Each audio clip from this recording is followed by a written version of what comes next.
Good evening, everyone. My name is William Iannuzzi. I'm president of the Board of Education. We're going to reconvene the public session of the meeting. Colleagues, can I get a motion and second to reconvene the public session of the meeting? So moved, Brooks. Second, Castellano Minaya. All in favor? Aye. Any opposed? Motion carries. Can we all please stand for the Pledge of Allegiance?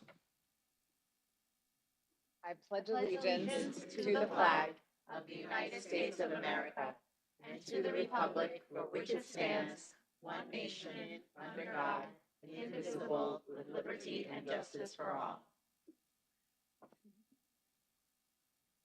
Colleagues, can I get a motion and a second to accept minutes of the Board of Education regular meeting held on October 1st, 2024, and accept minutes of the Board of Education special meeting held on October 22nd, 2024, as submitted by the clerk and secretary to the Board of Education? So moved, Williams.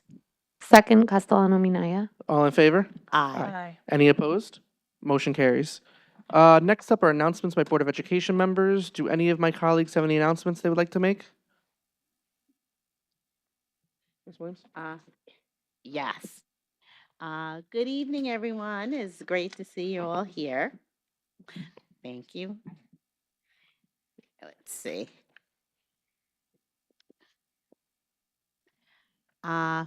I had the honor and pleasure to attend the NAACP New Rochelle branch, this celebration of their 101st anniversary and the 56th Freedom Fund Award Dinner at the renowned Glen Island Harbor Club in New Rochelle on Sunday, November the 3rd. And the NAACP honored different people who are actually alum from the New Rochelle School District. Junior from New Rochelle High School, Harmony Harwood. Hopwood. Hopwood. Okay, let me take my glasses off so I can see, right? Okay. From Harmony Hopwood, junior at New Rochelle High School. She received the Honorable Pearl C. Quarles Trailblazer Award. And also our esteemed principal from Barnard School, Miss Shelley Owens, received an award. And also the coordinator of the My Brother's Keeper, My Sister's Keep Her program, Mr. Nate Adams, was honored. And New Rochelle High School alum Lieutenant Durrett Tyler also received an award. It was a great event and a great time was had by all.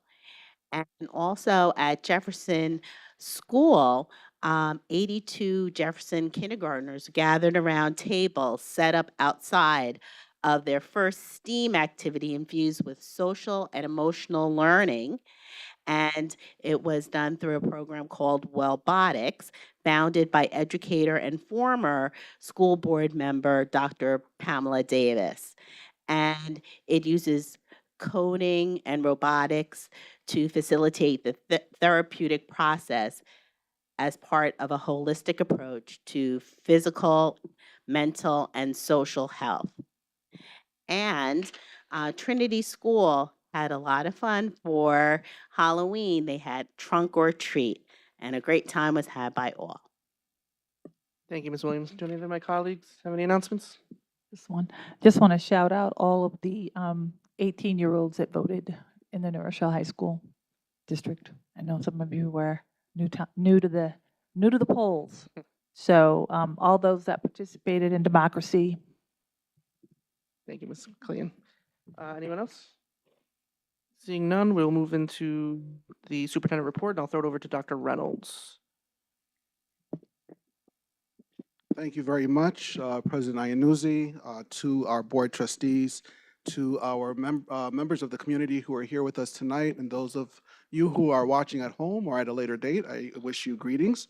I am going to relinquish the microphone this evening in the interest of time, but I do want to remind everybody that schools and offices will be closed on Monday for the observation of Veterans Day. And for all of those, are there any veterans in the audience this evening? No? Well, for all of those who have put their lives in harm's way to protect our freedoms, to protect our civil liberties, and to protect what we're here for, the opportunity to learn and engage with one another freely in a free and appropriate public education system, I want to thank you for your service to our country. On Thursday and Friday, November 28th and 29th, schools and offices will be closed for the observance of Thanksgiving. But keep in mind also that there will be a half day of school for all children and all of the adults in the district on Wednesday, November 27th. So with that, Mr. President, I relinquish the microphone to you. Thank you very much, Dr. Reynolds. So the next item on our agenda is a public hearing on renaming the planetarium after Mr. Bruce Zeller. So we're going to go into that public hearing, and it's specifically on this topic. But colleagues, right after that, I'm going to call for a vote to amend the agenda to move public comment up, because I see some kids here tonight. I want to make sure everyone has the opportunity to speak. So we will move public comment up right after the public hearing. Right now, I'm going to open the public hearing, and we have one person signed up to talk about naming the planetarium after Mr. Bruce Zeller. So first up to speak is Mr. Bruno Duarte.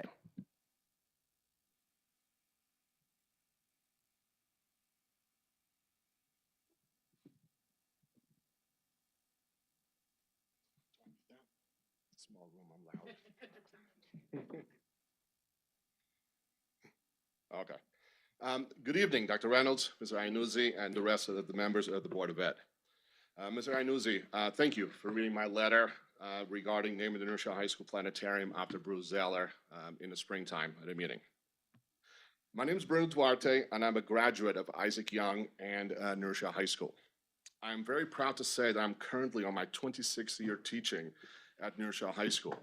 I'm even prouder to say that I have a 9th grader at New Rochelle High School and a 6th grader at Isaac Young. The letter that I wrote highlighted what Bruce Zeller has done for our community and what he continues to do for our community, even after an impressive and wonderful 39 years of teaching in our school district. I'm here this evening to present to you that over 160 current staff members from 22 different departments support naming the planetarium after Bruce Zeller. In this packet, which I'll present to you later on, you will also read more than 100 comments supporting this. The most important part of these comments are the stories. In my letter, I mentioned that when the name Bruce Zeller comes up, everyone smiles and shares a favorite story. Well, in this packet, there are some. I'll let you read these inspiring stories on your own time, but I wanted to share with you some of my own stories. As a student in Mrs. Zeller's class, not only did I learn about the meat and potatoes, if you know, you know, of science and astronomy, but I also learned what a great teacher does, and I use many of those tricks and things in my own classes every day. But it's what he has done for my family and my community that really stands out. I've been to many planetarium shows with my family, either in the evenings or when Bruce used to do them for staff members' families on the last day of school. My sons have enjoyed many trips from Jefferson to the planetarium, sparking an interest in space and astronomy in my youngest son. One of his goals, my young son, one of his goals for this school year is to hopefully make it to advanced science for next year as a 7th grader. At the last show in the spring of this year, he couldn't wait to tell Mrs. Zeller that he was going to do his astronomy merit badge at the Boy Scout camp this past summer. And I'll leave you with a great review on a Bruce Zeller show. This summer, my family and I were fortunate to spend 10 days in London. And one of those afternoons, we went to the London Planetarium, and we caught one of their shows. At the end of the show, I turned to my youngest son, and I asked him, how was it? And his comments was, it was good, but Mrs. Zeller's shows are better. I miss his banging on the table. And this is why Bruce Zeller is a shining star of the New Rochelle community. Thank you for your time.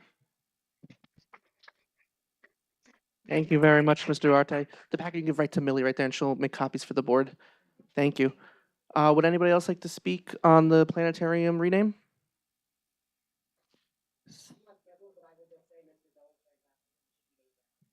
Thank you, Danielle.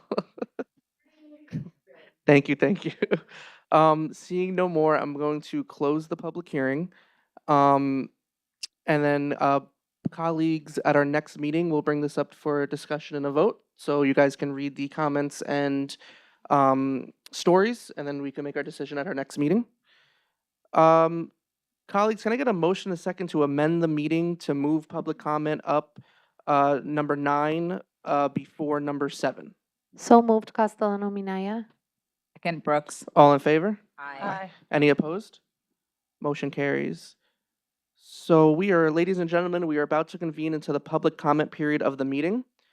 The Board of Education adopted Policy 1230 in April 2022 to ensure all members of the public had the opportunity to speak at both of our board meetings each month. We believe it is crucial for us to hear from our community members about their concerns and issues. Having said that, please note that the board is here to listen. The public comment period is not designed to be a discussion. Accordingly, understand the board will not respond to your concerns and questions tonight. We take your concerns and questions seriously and want to have sufficient time to process and research issues if need be. We will, however, respond to your questions and concerns at a future meeting or have the proper staff member get back to you at the appropriate time. I also want to point out that under state and federal privacy laws, we are unable to entertain any comments or questions about school personnel and students.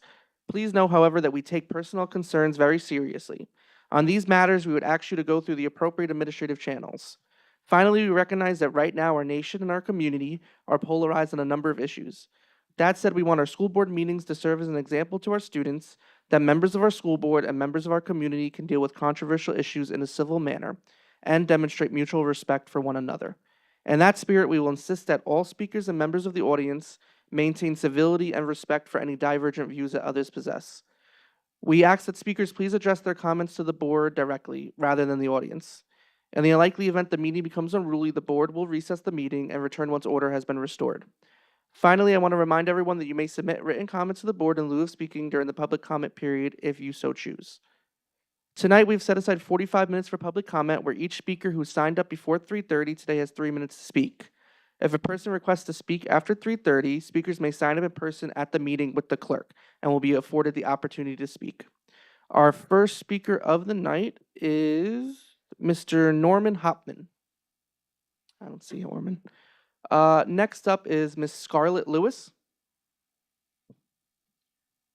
Miss Carmen Perez. Oh, great.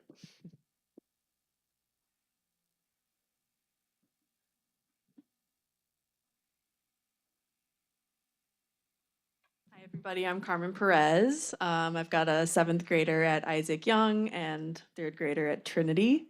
First board meeting. And Benny's going to kick it off. Hello, my name is Benicio Perez, and I do cross country for Isaac Young in the fall. And it's my first year doing it, and I had a great experience. But for me personally, what really kind of killed the experience was the buses. There was 2 times that the bus never showed up, and parents of kids on the track team had to end up driving us to the high school. And I just think that, and we actually saw and witnessed that the soccer team and all the other teams were being put before us.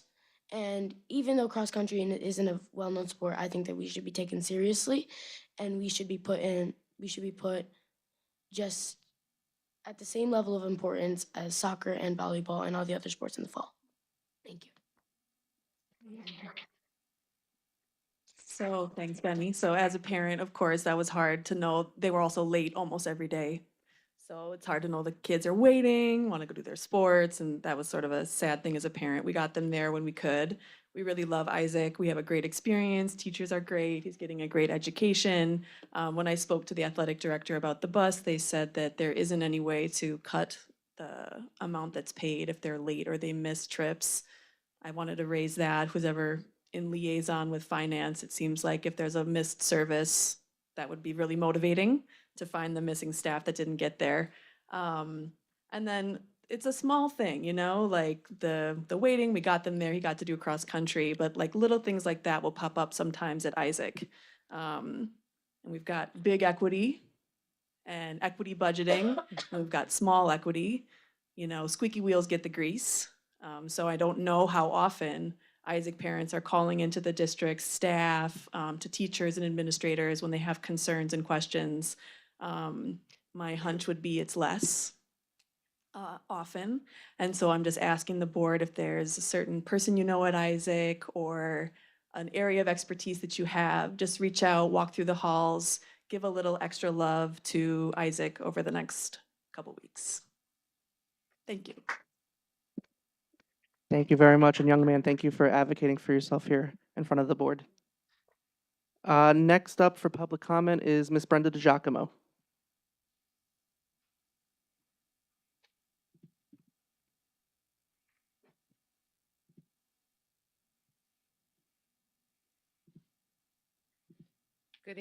Good evening, everyone. My name is Brenda DiGiacomo. I'm a mom and a community member.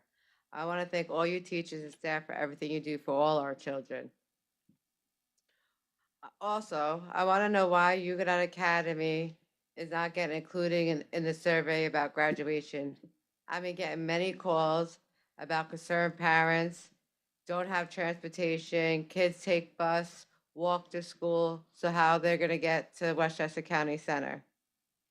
They're worrying about their kids missing their graduation, and they are part of the crew that already missed their middle school graduation due to the COVID virus. What about finding us our forever home? Is that ever going to happen? How's it going to work being in New Rochelle and still having to get other kids, and no one wants to miss the last day of school? So you're having graduation in the morning and all other kids want to go to school the last day to say goodbye to their friends. We need to figure something out so we can solve this, so all kids can have their graduation and not worry about how to get there and from. This is something I'm gonna keep on saying because no one reaches out to me and I get no answers. How do we have a teacher's assistant that keeps getting removed from schools because they're causing problems and they get a tenure? Then you have other teachers that deserve it and can't get it. How many times can you be moved from school to school before the school lets you go? One is enough, because I've had enough.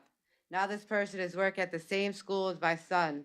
So now I have to be worried for interaction with her and my son. I already made it known at the school, but I'm gonna make it known now that if she has any interaction with my child, I will be having her written up. Do I need to start a petition to get this started and get answers about what's going on with this? If you all know me, I'm not gonna stop until something gets done. And I'll be here every board meeting, keep repeating myself, because there's teachers that belong here that we let go. And then we have teachers who are being switched from school to school because of problems and nothing's being done about it. I think it's unfair because we lost great teachers and we're having a teacher's assistant like that. Thank you. Thanks, Brenda. Next up is Danielle Salino.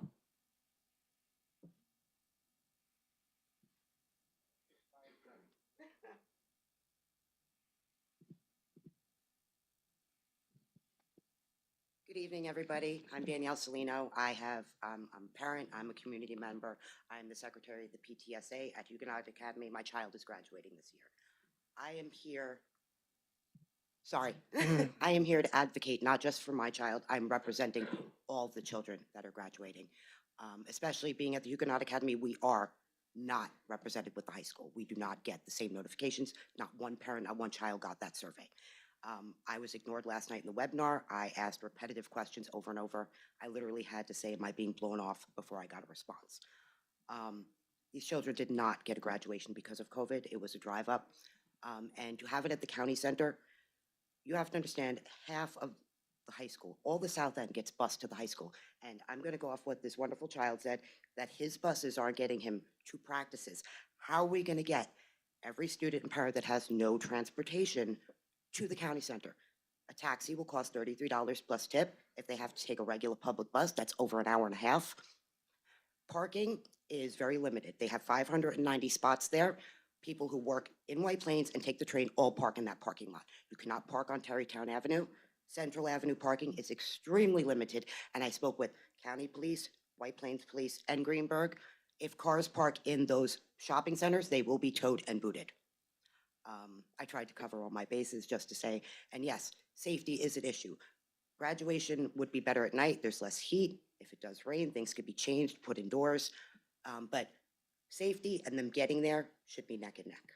Because in my eyes, it's not an opinion, it's not a hearsay. If they can't get there, they're being denied graduation.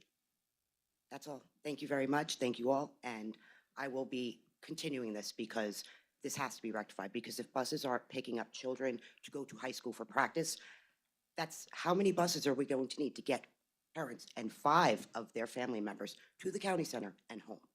It's going to be an issue. I just hope we could work it out. Our high school is a wonderful facility with ample room, ample parking, and not one police officer will write a ticket that day. Have a great night. Get home safe. Thank you, Danielle. Next up for public comment is Mr. Vincent Malfitano. Don't see Vince here. Would anybody else like to sign up for public comment tonight?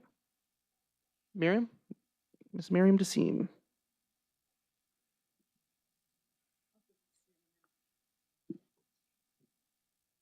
Hi. I wanted to come in and say that we won our first football game tonight, but I can't say that. We got a bad call at the end. It was not a horse collar. I have to say that for the boys because we almost won. But at any rate, yeah, I got wind of this moving our graduation to County Center. And this is so indicative of us hiring people that have no idea of New Rochelle and how New Rochelle works and what things mean to us. This is just absurd. You want to move. We have a beautiful school. We have beautiful grounds.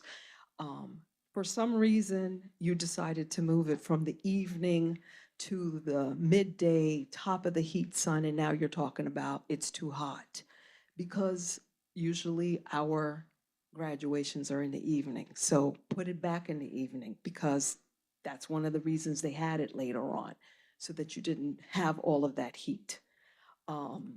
So that would be a way to handle that. We always had the plan B of either a rain date or you would go inside if it is going to rain, but every effort was always made that you had the graduation outside because it is so important to everyone to attend that graduation. We have a huge school, we already know this, and all of the kids, the prior students, they go in, they come, they want to see their prior classmates, their younger siblings, their friends. This is so critical to us. And you are talking about creating a zoo atmosphere. Have you been to the county center when they're having graduation? If you're just trying to drive by, you can't even get through the area. And you want to put us in this madness situation for absurd justifications. And the idea that you're sitting here and talking about it's going to cost us less to go to the county center because you won't have to hire ABC, well, then the county center is going to not only have to hire those things, they're going to charge you extra because they have to hire them. Like, that makes no sense. And then if there are some things that we rent, why not determine that we purchase them out so that we have them and they belong to us? Again, so it wasn't bad enough. Like, it's like, do you go to sleep and think of, like, how can I screw up the school system? The transportation fiasco wasn't enough. Your change of the counselors was not enough. Now let's go and do graduation as if we don't have real things that we really need to change.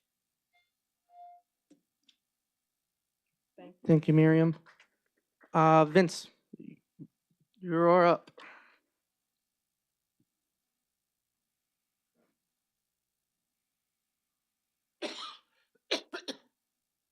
Hello, Vince Malfitano. Couple of things. We have Thanksgiving coming up, and I want to bring up the subject I've talked about before. The day after Thanksgiving, we don't have school. Why not? Whose holiday is it? Thanksgiving is Thursday. Why don't we have school on Friday? Well, I understand the logic. But since there is no answer to that question, I propose to you that we do something hopeful, uplifting, and encouraging.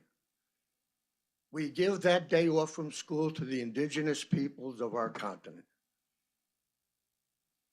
The Wampanoag Native peoples and their chief, Massasoit, met with the Pilgrims in 1621 after they helped them survive the deadly winter of 1620.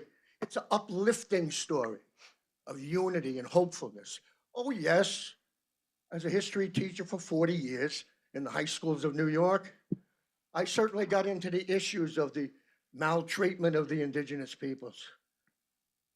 But why did we put Indigenous Peoples Day with Columbus Day when Columbus never set foot in the American continent? I know why, because some of you folks are political wokesters. Some of your friends put forward a resolution. Let's insult Columbus so we can make a political statement out of it. Is that who you are? Well, we see how the national election turned out. Other than our little corner of the world here in New York, most of America rejects that kind of hatefulness. They want hope and uplifting kind of things. So, Mr. Superintendent, use your good offices to speak to your colleagues on the board and maybe educate them about the difference between love and hate. Because your message to the public is hate. Let's put indigenous people with Columbus Day so we can get up here and rant and make horrible statements about how Columbus mistreated the native peoples and stupidity, ugliness. It's a shame. But the day after Thanksgiving is coming up, and I implore you to use your common sense, as it may be,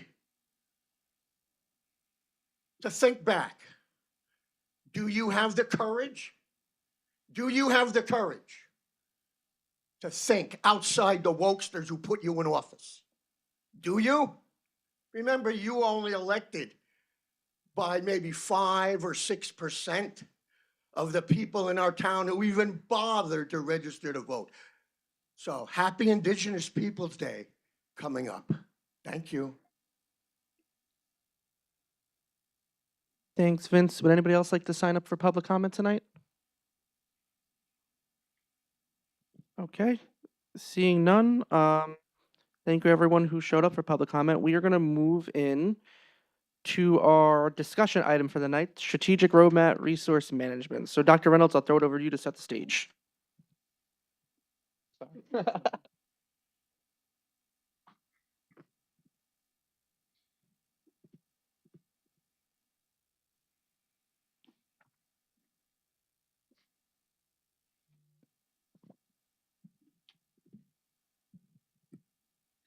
Good evening, everyone. And we are beginning the process as it relates to creating the fiscal landscape that will help to bring us forward even further into education and educating our students in a manner that's befitting of what they deserve, but more importantly, in the manner of, thank you, in the manner of presenting from an equitable, and I'm going to rewind a little bit. In order to get to equity, we must have equality. So we are going to present to you the introduction to our budget process. And you might be wondering, well, wait a minute, it's only November. Why are we having this conversation already? Well, we did state to you that our budget process and conversations begin the day after the budget vote. And we are pleased to share with our community that we're preparing our budget presentations, our considerations, and also highlighting all of the effective strategies that we put into place as it relates to the former budget that was presented and approved by our community, so that we can have those conversations with an understanding of what we currently have in practice and what it is that we'll need to move forward as a school district.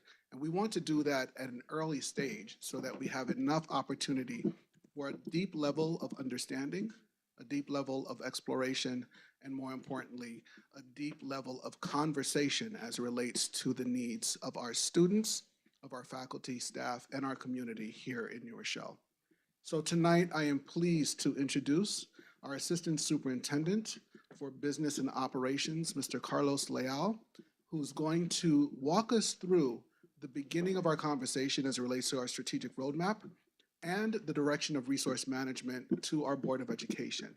I just want to advise you that Mr. Leal is going to be joined by several of our colleagues who will present their levels of expertise as relates to certain aspects of our strategic roadmap. Carlos. Good evening. I recognize it's a little bit late, so of course I will try to move this along a little bit quickly at the beginning to give enough time for my colleagues to speak and be available to answer questions as needed. So thank you, President Nuzzi, and all the formalities.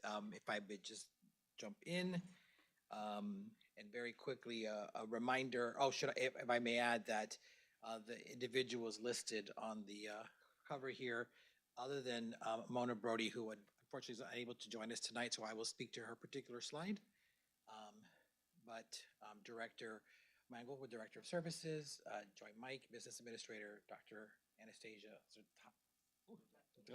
Director of Technology, and Keith Watkins, Director of Facilities, will speak as well. And I have the privilege of being the first. So we've had a lot of conversation at the cabinet level because all four assistant superintendents will have a chance to come forward and speak to the group.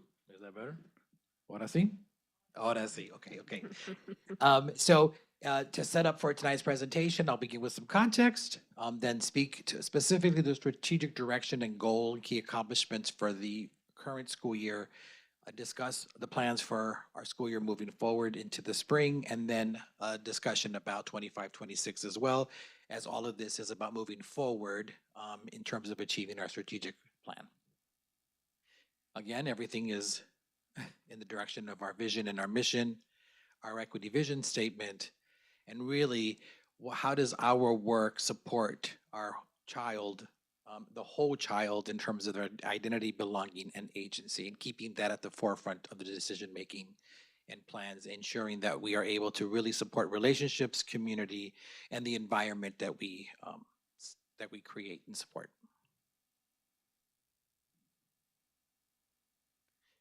So tonight, in terms of the strategic roadmap, we will be focusing on resource management. So our resource management goal is to maximize resources and operational efficiencies to provide and support the delivery of high quality education. And each of us takes that to heart in each of our departments. Our objectives, also outlined in the roadmap themselves, maximizing purchasing value, etc., developing an effective process for allocation and distribution of resources, modernizing and right-sizing our facilities, supporting safe and nurturing learning environment, and then leveraging all resources via systems and services to improve operational practices. And I've mentioned the continuous improvement process over and over again, because that is how we work as a division, understanding that we can always do better, knowing that everything that we do is in service to children. These are the metrics that are also part of the strategic roadmap that were shared with the community at the onset. So again, for objective A, the two metrics were our internal control practices. And I actually brought a binder in case you wanted to see those. But the state pretty much says, hey, these are the things that you should have in place to be running an efficient organization. Do you have those controls in place? Then perception around data on how we are doing, and are we doing better than we were a few years ago? The objective B, to develop an effective process for allocation and distribution of resources. We talked about position control, our rating, equitable student funding implementation, and the perception, again, of how we're working in those areas. And on the far right, you see what our 5-year goal is, or was established 2 years ago. And then our third objective that highlights our condition survey, again, perception data, and then a focus on transportation, technology, and then our food services. So tonight, we will talk a little bit of our accomplishments in each of those areas, and then we'll come back and revisit those metrics. So I'll have Joy Mike come up to speak to this slide, and then she'll pass the baton. Thank you. Thank you, and good evening, everyone. So in terms of our accomplishments for this fiscal year, we have taken a number of measures going forward. We did establish a new purchasing deadline for this fiscal year, February 28th, just so that buildings and departments can plan appropriately through the end of the year, and so that all of the services and supplies needed through the end of June are procured and ready to go. In addition, we have streamlined our professional service, thank you, contract process so that we have it in place before the board needs to approve it, and so that all the contracts are approved before the services can begin. We've also given access across the district to all buildings and departments to run reports in our financial systems so that they have real-time updates on their budgets, on their expenditures, so that they can manage their budgets a little more effectively and be aware of where they might be running short or may need to do budget transfers. In addition, we are in the process, and again, in embracing that continuous improvement model of piloting a new process for board resolution for confirmation of funds, specifically for additional time, additional hourly time that's needed in different buildings or across departments to ensure that we're using appropriate budget codes, no codes that are inactive, and that the funds are available before the activities can begin. And so that is in the piloting phase currently. We also have moved our timesheet processing that was previously handled in the HR department, taking, I guess, advantage of a recent retirement. All of that processing, or the majority of it, is now handled in the business office, and so that has been a bit of a shift in process, but more streamlined and clear in terms of expectations. We also began to utilize our financial management system a little more extensively for our special revenue funds. Those are funds that are donated to buildings and departments through different grant programs. Previously, it was sort of a manual process. We've used our financial system now to do the purchasing and to write the bills, and also allow the buildings and departments to know what the balances are for those donated funds as well. So that was a bit of a shift this year. Some additional training for the extra classroom activity funds, advisors, and the Go treasurers on protocols for proper accounting of extra classroom activity. And then lastly, we have been embracing the use of digital forms, a system called Droplet that we're currently using for budget transfers, which has really cut the time involved from needing the transfer to actually getting it executed down maybe several days that it used to be, and also a system for vendor registration. We have several vendors that we are using for obviously different things, supplies and materials, and also for contracts. So we are doing that electronically with the use of Droplet as well. I am going to turn this over now to Mr. Watkins, who will talk a little bit about facilities.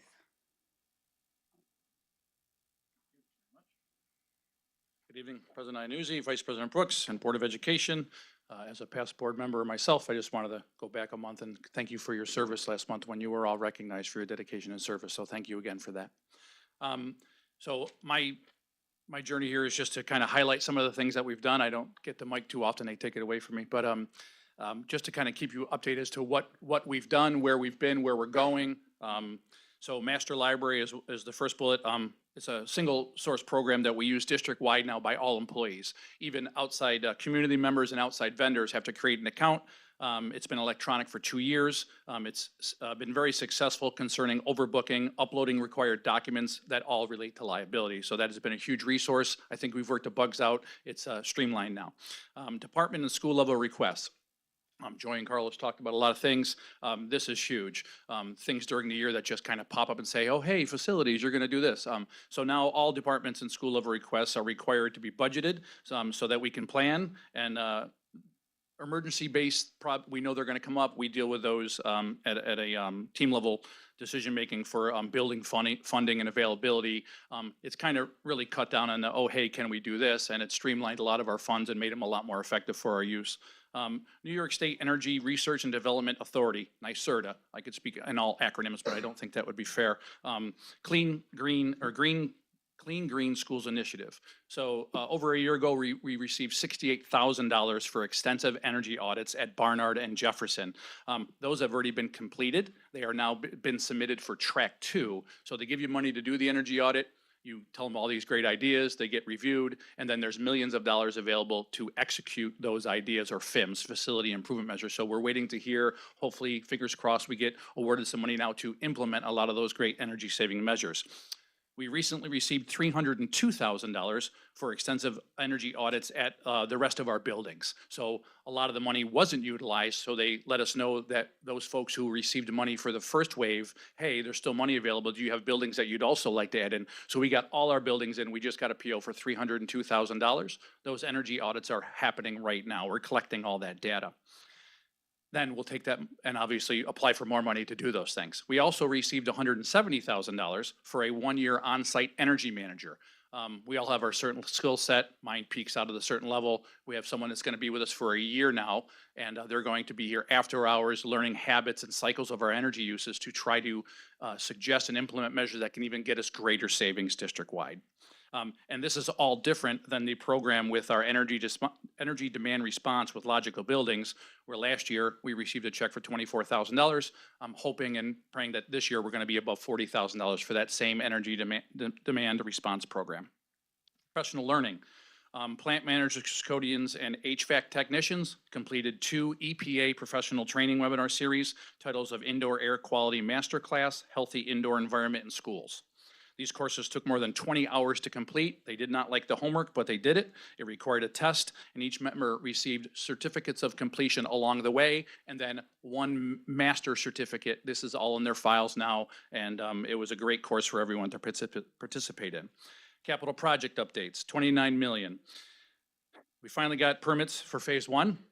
These have been received, and construction bid documents have been published and submitted. So once they're reviewed and approved by the Board of Education, contractors will receive award letters to begin mobilization and actual construction. This is secure vestibules at 5 schools. This is all phase 1. I'm going to read that to you here. Phase 1 is anticipated to start in December and run through June, depending on project weather and other things. Phase 1 includes secure vestibules at the high school, Ward, Albert Leonard, Davis, and Jefferson.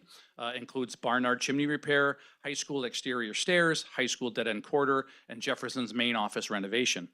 Some secure vestibules may be done in April or May and be usable before the end of school. Phase 2 is currently at SED and being reviewed. Projects in phase 2 are expected to begin in March and run through December of 2025, again, depending on the project. Phase 2 includes secure vestibules at Columbus, Trinity, Webster, Barnard, Isaac, the Columbus parking lot, Isaac mechanical ventilation, new high school Whitney auditorium, McKenna Field wayside bleachers, and main office renovations at Barnard, Webster, and Columbus. Sounds like a lot, but honestly, what we've been through in the past with the 106, this is very manageable. This is something that we should be doing year after year after year this size. The $2 million, which really is 1.5 for myself, we've already begun building specifics requests. I have to keep saying that so he remembers. Specific that administrators had requested, and they were budgeted and they were approved in our last annual budget. But some of those have already been completed by in-house staff and contractors, and will continue through the next 1.5 years until they're all completed. So thank you, and I'm going to turn it over to Anastasia.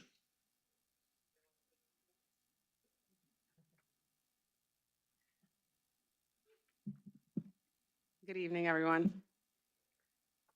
So I proudly stand in front of you as the technology department to represent the technology department, because we've made strides in creating systems that are beneficial to the students, the staff, and the families of the community. One of the main things we look forward One of the main things that we did this year that we found that the parents and the families really appreciated was working with our Chromebook distribution. So we handed out over 2,457 Chromebooks in grades K, 3, 5, and 9. And we kind of had a multi-tiered approach. We went into the buildings. We had multiple days in the buildings just to accommodate any families that might be away or any kind of conflict that might be there. But we also opened up City Hall to the families, and they could call and they could speak to someone in multiple languages. I could probably say my department is multilingual, fully bilingual, multilingual. And we made it a place where families can come in and sit down and get the help they need. So that's one of the major accomplishments of my department, and I actually have to thank my team for that, because without them, it wouldn't have been possible.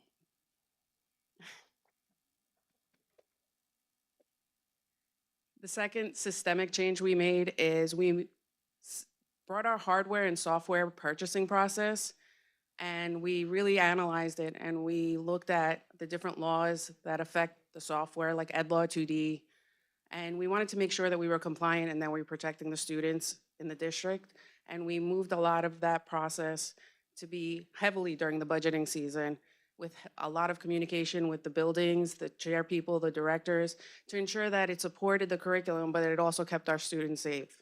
And when we took that approach, we were able to push a lot of it into the Lyric, and I'll talk about that in like a couple of minutes.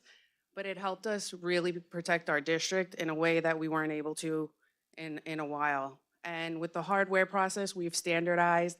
People are using the same equipment. Everyone's familiar with the equipment, regardless of the building you're going into. The equipment's the same. Any teacher can walk into any classroom and the equipment is exactly the same. There's no need to learn a new process, a new piece of equipment, new hardware. So the curriculum is supported, the students are supported, and the teachers are supported in that way. I'm going to skip cybersecurity for 1 second just to go into the Lyric, which is the Lower Hudson Regional Information Center. We have a great, strong relationship with them. And we've been able to do that through the years. And it helps that we're able to push our software through them, because they vet out the vendors much more thoroughly, because they have more lawyers and more resources to them. And we know that the software that we purchase through them is Ed Law 2D compliant, and that the students' data is safe, and they're not providing any information to those vendors beyond what's the minimal necessary pieces of information. It also helps because it provides us support with having a mediator there. Sometimes you have a little issue, they've experienced it in other districts, so they're able to step in, they're able to talk to our teachers, they're able to help out in a variety of different ways. And it also helps us with the revenue side of things, because we do get aid back when we use them. So it's a win-win on multiple levels. And the same thing with our hardware. We push our hardware through them and we're able to get that revenue back, but we're also able to get that support. And if we're getting a big delivery, we could be like, hey guys, can you hold it for a little bit? And they'll hold it for us. And that way I'm not clogging up the hallways at City Hall. And it helps just process everything in a timely manner. Cybersecurity, we all know, is a big conversation these days, and so is physical security. Mr. Watkins talked about the physical security that facilities is working on. On the technology side of it, we actually were able to take the command center at the high school, bring it up to date, modernize it, add a lot more cameras, a lot more views. We were able to add command centers in both of the middle schools, which is a new thing to both buildings, and it's really pretty. You guys should go see it. And it helps security do their job more efficiently, more effectively.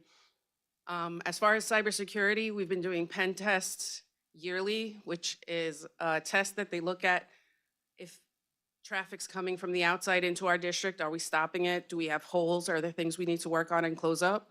But it also does it internally. Like if somebody, leaves their password on a Post-it and somebody picks it up, are we able to see the intruder? Are we able to stop it and keep our district safe? And I could probably say when it came to our pen test, we did so well because it was an actual test where they actually tried to get into our system, and we were able to catch it immediately and shut them down. And they called us right away and they were like, that was great, you guys, record time, you were able to see us. So, and that's kudos again to the team. We also do have a disaster recovery plan, which is printed and in the business office. God forbid anything bad happens, there's processes in place to handle all the different scenarios, contact information, wherever you need to call. I always say, just in case the tech department gets abducted by aliens, anyone can pick up that binder and be able to help get us through any kind of disaster. And we've been working on improving our email filters. Everything's getting a little bit more up to date. We're being proactive. Our filters are better. everything's active systems. So if something looks suspicious on our network, it's automatically scanning all the devices on the network to make sure that there's not a virus or any kind of malware in the network. One of our last proudest moments in the department is our relationships with other departments. And we were able to create system integrations that really help the community and the families in the district. So we were able to sync TransFinder, which is our busing routing system, with eSchool Plus. So parents can actually log in to their home access center and see their child's routes and see where they're supposed to be, what the stops are. We were also able to support curriculum and instruction with computer-based testing. And that goes from elementary up through high school. So now we digitally take tests from grades 3 all the way through high school, and that includes ACTs, PSATs, SATs, and all the 3 through 8 testing. And our students are really doing great. They're using the devices, and the technology department happily supports all of that, including the training on how to do certain aspects of what if something goes wrong and how to resolve it quickly without the child being impacted during their exam. And finally, we work very closely with food services. We worked with the point of sale system that we currently have to become self-reliant, because this year we brought everything in-house, so we needed to import a lot of information and make it so that the district can run its food services system on its own. So we worked hand in hand with food services to make that happen. Thank you. Now I'm gonna turn it over to Ms. Mango. No, you? Okay, Mr. Leal. So in the, sorry, we made a quick little shift there. So in the, thank you. In the absence of Ms. Brody, some of the highlights in transportation, we made some field trip changes. The young man who spoke earlier regarding the trips, we are working on those kinds of things, and I want to find that family and have a conversation with them after this meeting.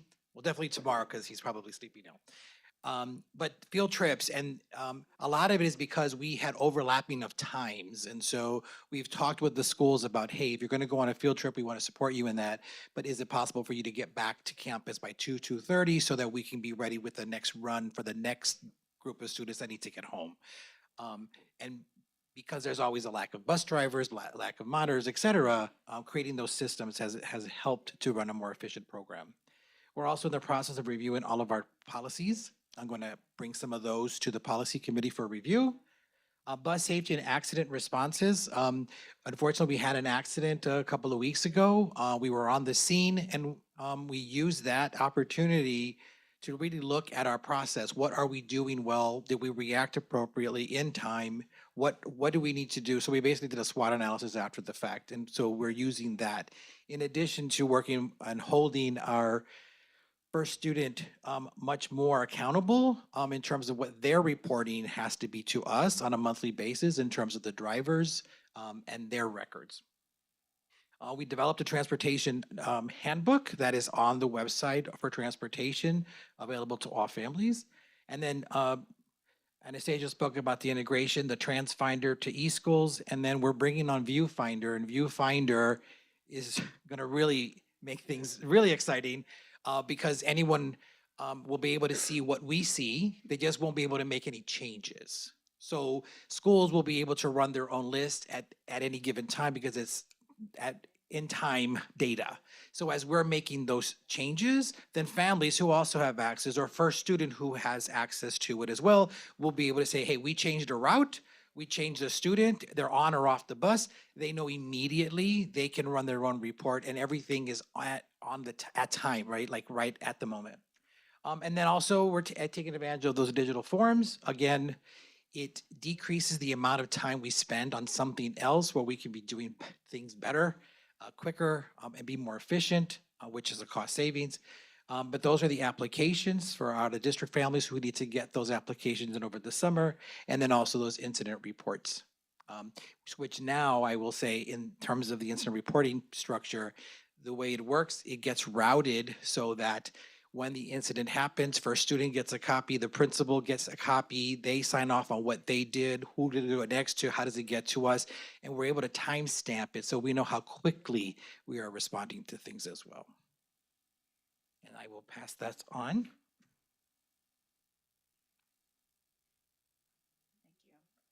Good evening, everyone. My name is Kiana Mangal, and I'm the newly appointed Director of Food Service. I'm very excited to be back working in New Rochelle. I come to New Rochelle with 10 years of food service industry experience between student nutrition and sports and entertainment. Alongside me is Sharon Wolford, who's my Assistant Director of Food Services. She's worked in school nutrition for about 20 years.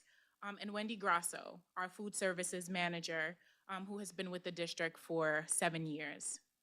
So this year marks a shift in the district's approach to food service, transitioning from a management company to self-operation.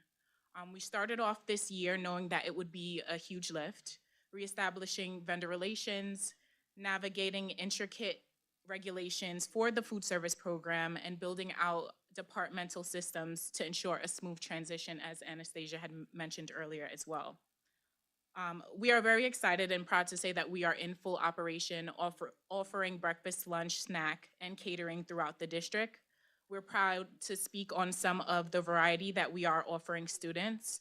A couple of highlights being our blenderless smoothies at the elementary school that we offered this October, and adding in a few additional cultural staples, such on the secondary level, such as jerk chicken, rasta pasta. We did falafel pitas, savory chimichurri carnitas bowl, teriyaki lo mein bowls, and we're really excited to add in and represent other cultures as the year progresses.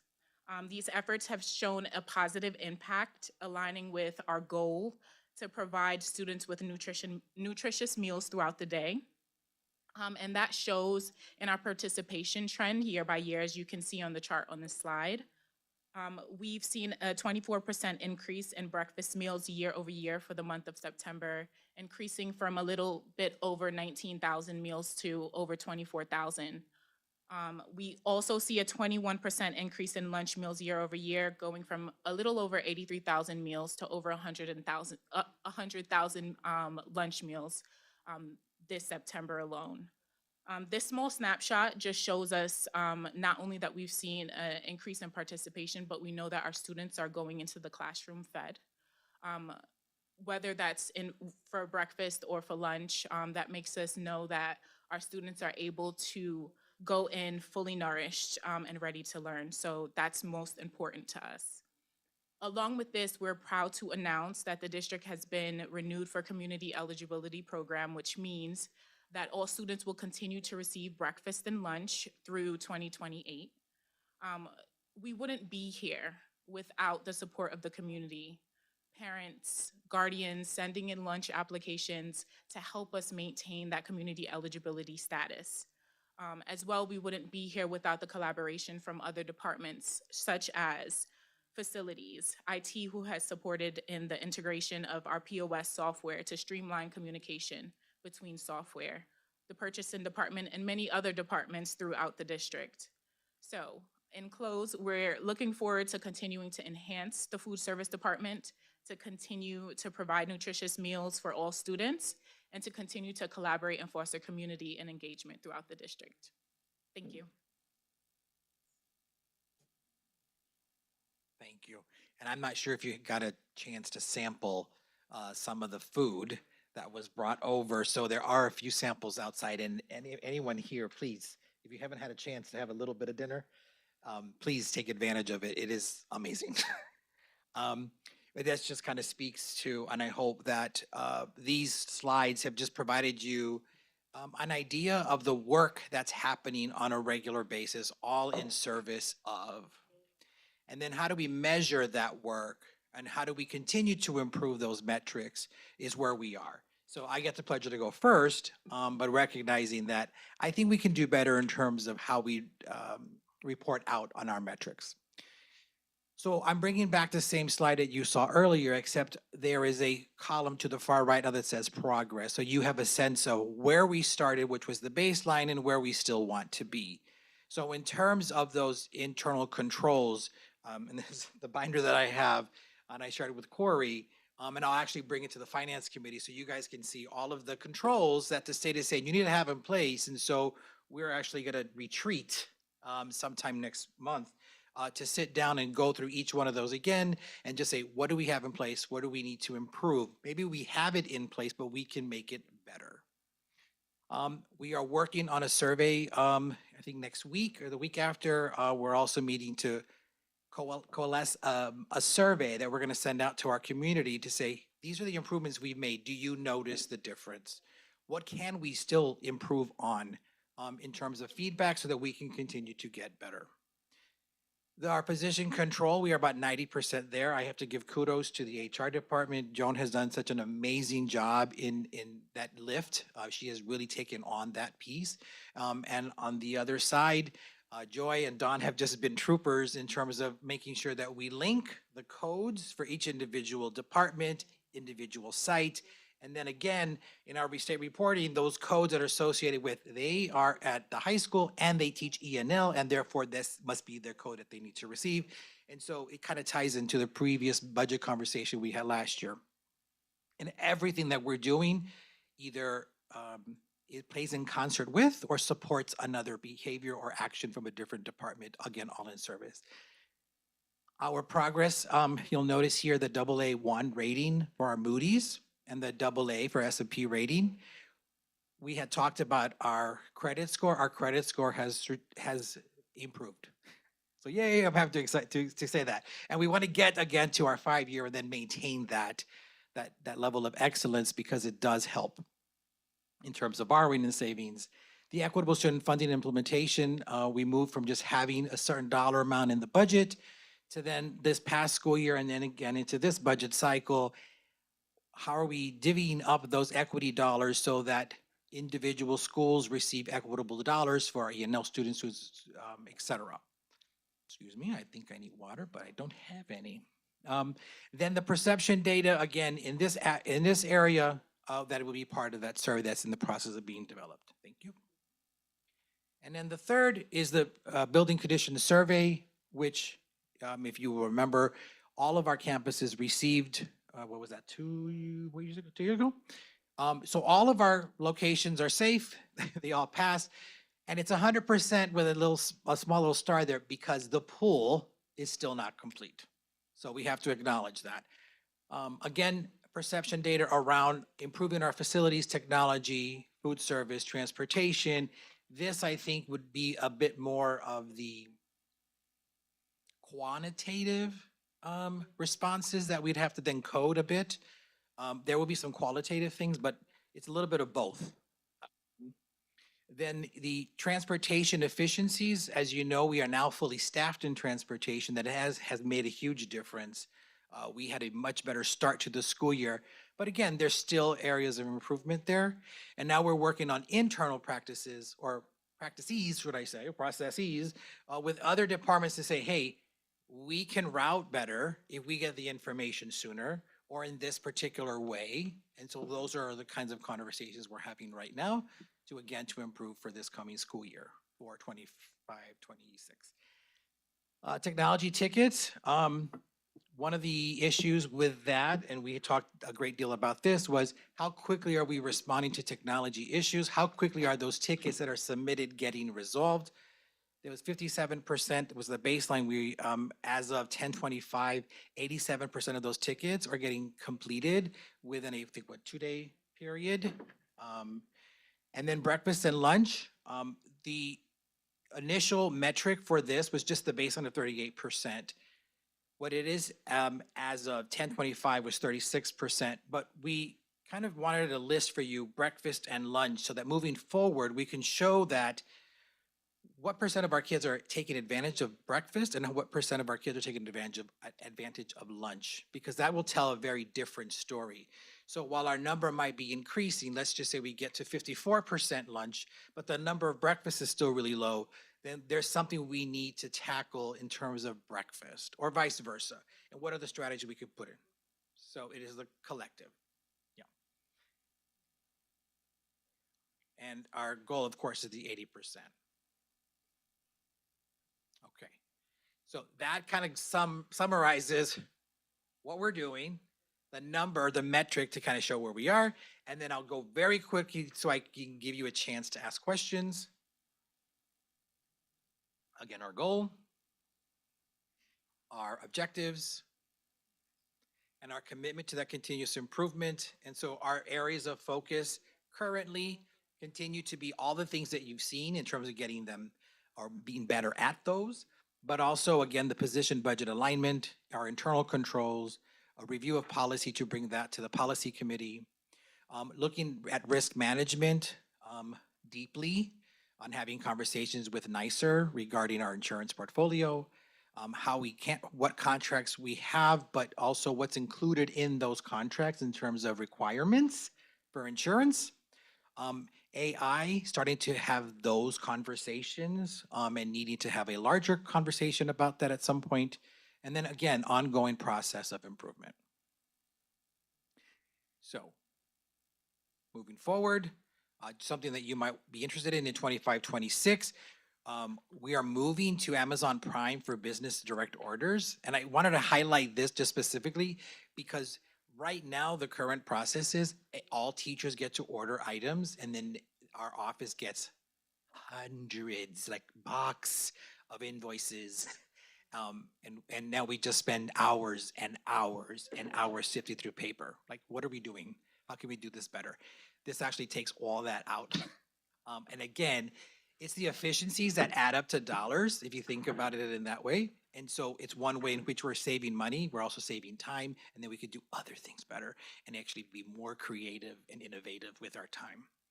More continued professional learning, verification of budget alignment that Joy spoke of, the review, transportation, technology, and then a conversation that we're gonna bring during the budget conversation around property acquisition around the high school. There's an opportunity there to purchase like the perimeter that's like about 6 feet that we currently park on, but it's not our property. We're working with the city for a nominal fee to take that over. But I'll bring that forward at a different time. Okay, sorry, that was a lot. I know, and I'm sorry we rushed, but I recognize time. Perfect. Dr. Reynolds? Thank you very much.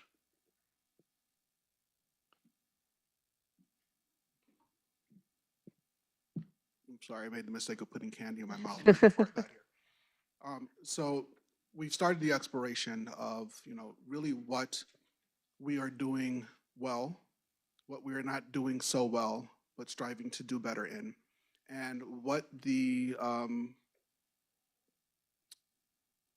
challenge has been in getting to where we want to be in a fast manner. And if you recall anything that I've said so far as I've been in this tenure is, we don't intend on doing things quickly just to do them. We want to take our time to ensure that what we're doing is sustainable, but more importantly, something that is in the service of children. So tonight we're talking about what the processes have been as it relates to improvements in our practices that can be replicated, but more importantly, any person who's from any type of a business aspect in any other type of industry would come in and say, that makes sense, right? We have to get beyond just doing it this way because we've always done it this way. So with that, we want to open up the floor to any questions or any points of conversation that you would like to have.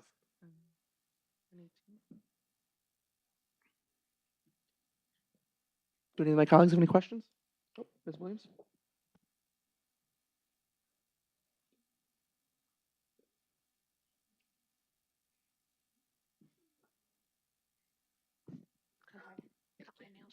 Oh, okay.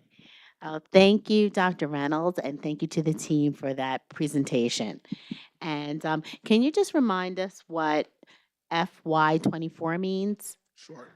So FY24 stands for fiscal year 24, which is actually the beginning of 23-24. So it's the school year July 1, 2023 through June 30th, 2024, but it's referred to as fiscal year 24. Oh, thank you. And I have just 2 questions and some comments. Thank you for the food samples. Very good. And also, I would just like some more information about the process that we use for student input, student and parent input in terms of how do the students and the parents let us know what they want, and also their feedback on the foods that they receive.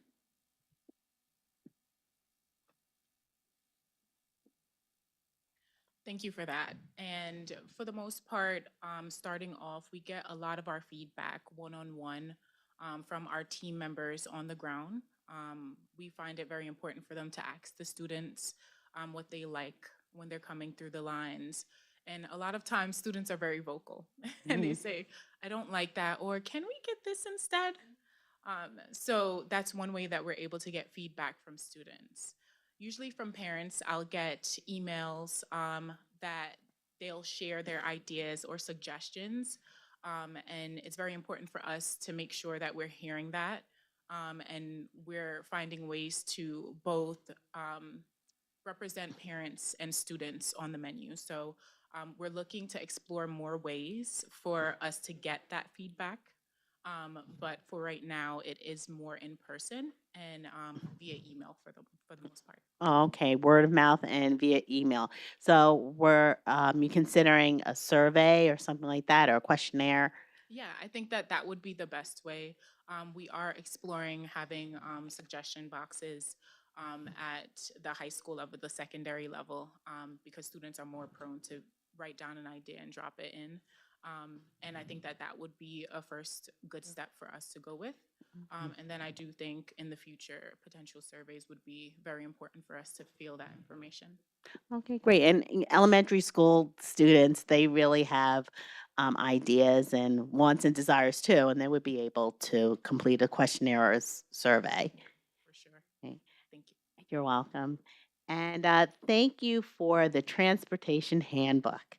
So that is really great information. And um, just some information about how we're addressing the latenesses of the buses, for during the regular school day and for after school activities. And also, what are the current discussions about students who live within walking distance, but they're not eligible to have busing? So, what are the conversation with that? Carlos, I'm going to turn that over. The second part, I just want to be sure that I have that part of the question clear. Okay. So students who are within walking distance to their schools, but they don't qualify for. Busing, like the students who live in Bracy apartments, because they're within walking distance, but they're not eligible for it. Yeah, so they're within the 1.5 miles, but they don't get busing. Yeah. Yeah.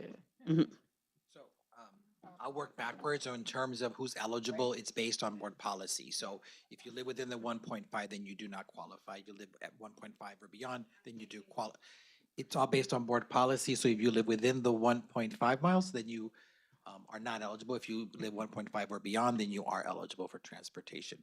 But we deal with those on a you people will usually call the office and we'll explain the board policy, and they usually understand it's just maybe they live on a cusp, or their idea of what 1.5 miles is, it just feels different for some, right? The little ones by kindergartner, you're like, oh my God, it's a mile and a half. It's a long mile and a half for those little ones. So we end up having a great deal of conversation with our community members regarding that.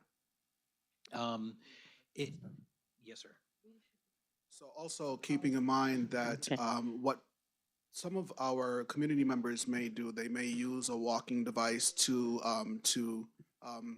record how long, how far it is to the school, or they may use their own personal car and drive and say, it's more than 1.5 miles.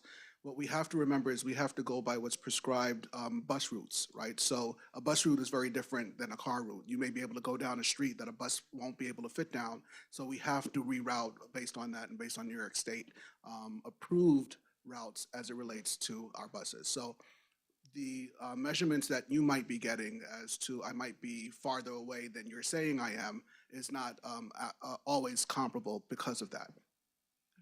Thanks. And then in terms of how are we holding the bus company accountable, we continue to do that. We now have weekly conversations with them. There are times when we find when you're like, hey, we heard this. Did you know that there was no bus monitor on whatever? And they're like, oh, no, there was. I'm like, nope, actually there wasn't. And here's the video that shows it. And so the question earlier was, do we pay for services we don't receive? Absolutely not.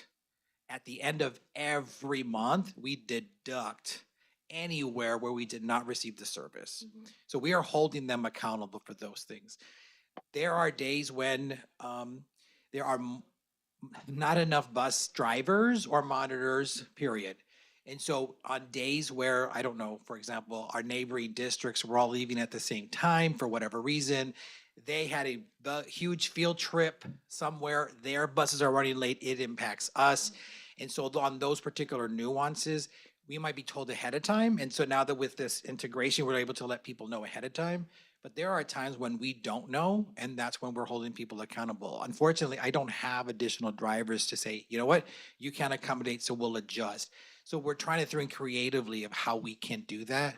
How do we, say, hey, you know what, we're gonna use this particular bus, and this is gonna be the bus that quote unquote shuttles within New Rochelle only, so that if we need to go from one school to another. And so we're really thinking differently on how we utilize that 4-hour window that a bus is contracted for. Okay, And so and we great. can maximize that 4-hour window. So it is what it is, but we're being creative and thinking of other ways. Oh, So we're just absolutely. not saying, oh, that's it. Nope. So we're I still can guarantee you kind of, that. Can I say okay, something good. real quick? Can I jump in real quick? Yes, you can. Oh, I know you had all this though. It's okay. Go ahead. And I- along that line also, forgive me, trustee, with the young man who represented his family this evening who came to speak with us, when we know about the issues is when we can start to do the exploration. So I can guarantee you that the transportation department will be reaching out to that family tomorrow so that we can explore what's really holding up the transportation issues in that particular instance. Thank you. I just wanted to note that across all the areas and the different departments, you're hearing a different tone than what we've heard over the past few years of cost-effective savings and really analyzing how we can streamline our systems in terms of cost effectiveness. So I just wanted to acknowledge that and appreciate that. That is a new conversation than any that we've been able to have across the board, thinking about both facilities, technology, food services from a cost savings angle. I just want to appreciate that with anyone who might be listening still this evening. That's important. We're having this conversation also in November and thinking ahead as we're moving into the budget season. So I just wanted to uplift that and give you some credit and support and gratitude for that. And also just thinking about this major idea of supporting a safe and nurturing learning environment for all students and staff. And that is inclusive of food services. That's thinking about nutrition. It's thinking about culturally responsive approaches to nutrition, food, diet. It's thinking about safety and not just, one size fits all. But I encourage us as the policymakers in the district that that's also our charge to continue to audit our own policies to make sure that we are keeping front and center the safe and nurturing learning environment for all students and staff. That starts the moment kids might be waiting for a bus or to walk to school, all throughout the day, healthy nutrition, getting home safely, after school, after activities and evening events as well. So thank you to the entire team. On behalf of the team, I thank you. Ms. Brooks and Ms. Clayton?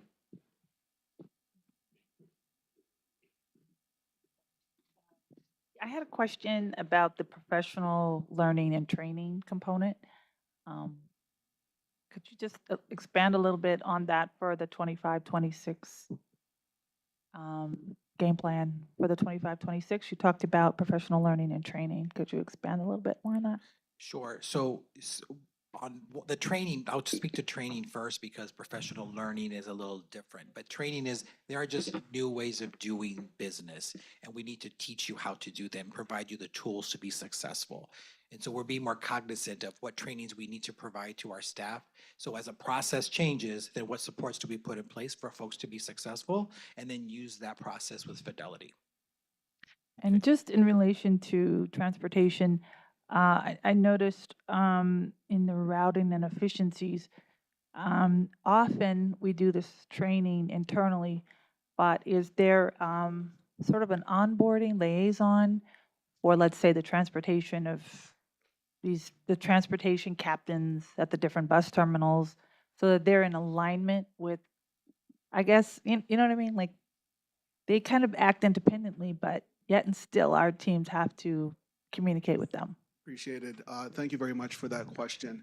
So there is a difference in terms of the levels of training that occur, whether it's with the contractor who's a sole source vendor or if it's in the school district.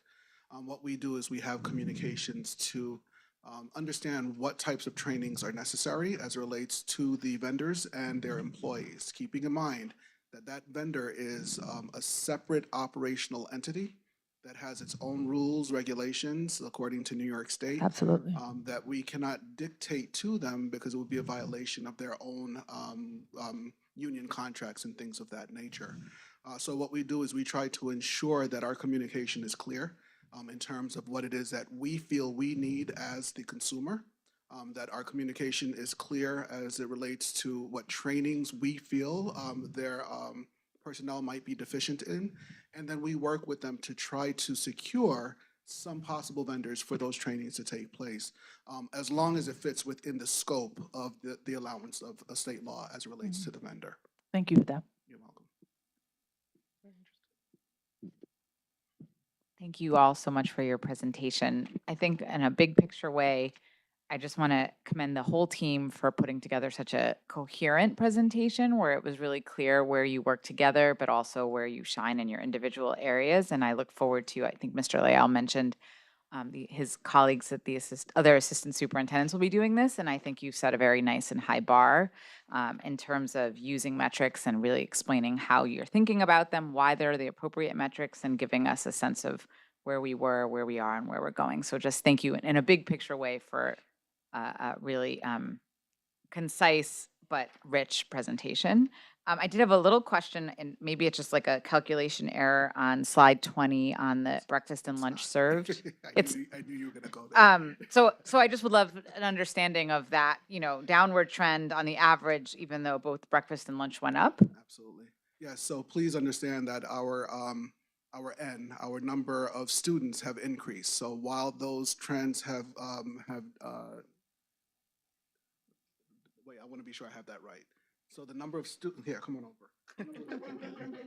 So the numbers, yes, so N is different, but in terms of this is a snapshot on this particular date only. Got it. That was a difference. Got it. So the first, that explains it. It's not the N issue, it's that those are snapshots and the average, I'm guessing, is over a longer period of time. Correct. Got And it. that's why I said we need to go back and then really when we talk about the metrics, tighten those up so that when we report the next time around with the next update, we're able to show the trend line, whether up, down, or indifferent. Appreciate that. And I do want to welcome our new food services team. We did get to try the Rasta pasta. It was delicious. I know at least one of my kids would have been all over that. So congratulations and welcome to the team. And yeah, I'm just looking forward to other presentations from other of your colleagues in a similar format. So I want to just commend everybody who put this together. Oh, one other thought, which is to Ms. Williams' point about kind of getting feedback and being fun about it. I'm imagining, our newsletters and other ways of highlighting the menus and things like that so that, or in videos that are on social media or that kind of thing. We should really be proud of when we do, to Mr. Castellano Minaya's point, when we do make progress, whether it's by saving money or serving better food, like we should always be telling that story because not everyone can make it till 9:23 at night to hear a board meeting. So thank you all. Thank you for that feedback. We appreciate it. So I would like to commend the team for presenting in such a coherent manner. Please not to steal any thunder from Carlos. The design of the PowerPoint and the use of the metrics was a team decision of all of the cabinet, the assistant superintendents, and they actually designed what the look and feel and overall content of the presentation should be. But keeping the flavor of the department is where our folks shine. So I did not get a chance to taste the Rasta pasta. I will have some before I leave. I know that I am, but I have to commend the team for putting into layman's terms what it is that we do on a daily basis, right? So there's so many questions as to, well, what are they doing here and what's really going on? So to hear the information come forward in a manner that everyone it's tangible to folks in this moment, I'm greatly appreciative for, and I thank you for your partnership on that. I have one question. Great presentation, still learning how this all works. Will you revisit us again in X number of weeks or months to update? Because there are certainly things that I have talked about in the past, position control, other things that are listed where there's definitely opportunity for growth. How will we know if we're seeing that? So this is the first taste of each department individually. What will happen is during the budget process, you're going to receive a lot of this information and context as it relates to the budget. So tonight was just an introduction and overview. And Carlos, if you want to express some more. Sure, I can certainly speak to like position control, for example, because Joan and I have already talked about it and say, okay, Joan, I'm sharing this number, but there'll be some progress made between the time I speak to when you present. So the number on hers will look different because we've made some advancements. So you'll see that as, I think, as long as we're going on telling the story. Great. Do any other of my colleagues have any questions? Seeing none, thank you guys very much. Appreciate it. Thank you, team. Okay, moving to the next item of the agenda is our new business consent agenda personnel resolutions. Colleagues, can I get a motion and second to approve consent agenda for personnel resolutions number 25-185, 1 through 1, number 25-186, 1 through 1, number 25-187, 1 through 6, number 25-188, 1 through 22, number 25-189, 1 through 3, and number 25-190, 1 through 13, according to the recommended action for each item. So moved, Brooks. Second, Clayton Fernandez. All in favor? Aye. Any opposed? Motion carries. The next item is our new business consent agenda general resolutions. Colleagues, can I get a motion and second to approve consent agenda for general resolutions number 25-191 through number 25-202, according to the recommended action for each item? So moved, Brooks. Second, Williams. All in favor? Aye. Any opposed? Motion carries. Our next meeting will be on Tuesday, November 19th at New Rochelle High School. Where in New Rochelle? We're doing it at the, we changed it, not the library anymore. No, it's Not at the Linda 27th. Linda Kelly Theater. So it'll be Tuesday, November 19th at the Linda Kelly Theater. And tonight we are adjourning in memory of Elizabeth Sarasky, a retired math teacher at Albert Leonard Middle School who passed away on October 30th, 2024. Colleagues, can I get a motion and a second to adjourn the meeting? So moved, Williams. Second, Brooks. All in favor? Aye. Any opposed?